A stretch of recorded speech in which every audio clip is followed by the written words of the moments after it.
பார்த்துக் கொண்டிருப்பது நியூஸ் 21 செய்திகள். தமிழ்நாடு செய்திகளை உடனுக்குடன் தெரிந்து கொள்ள நியூஸ் 21 செய்திகளை பாருங்கள். செஞ்சிக்கோட்டை ரோட்டரி சங்கம் சார்பில் போலியோ விழிப்புணர்வு ஊர்வலம்.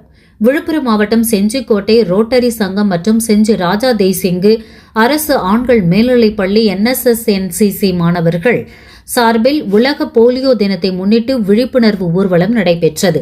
இதில் ரோட்டரி சங்க தலைவர் கோகுலகிருஷ்ணன் தலைமை தாங்கி பேரணியை துவக்கி வைத்தார். பேரணியானது பேரூராட்சி அலுவலகம் எதிரில் தொடங்கி காந்தி பஜார் வழியாக 4 முனை சந்திப்பு திருவண்ணாமலை சாலை வழியாக சென்று விழிப்புணர்வை ஏற்படுத்தினர். நிகழ்ச்சியில் ரோட்டரி சங்க நிர்வாகிகள் நாராயணமூர்த்தி, சக்திவேல், குறிஞ்சி வளவன், ராஜேந்திரன், கருணைவேல், சந்திரசேகர், BMG பாஸ்கர், பிரேம்குமார் மற்றும் நாட்டு நலப்பணி திட்ட அலுவலர் ஏழுமலை மற்றும் தேசிய மாணவர் படை அலுவலர் குமாரவேல், ஆவின், மனோகர், ஆசிரியர்கள் செந்தில்குமார், சுந்தரபாண்டியன், வடிவேல், டேவிட், மாணிக்கம் மற்றும் பலர் கலந்து கொண்டனர். நியூஸ் 21 செய்திகளுக்காக செய்தியாளர் அருண் பிரகாஷ்.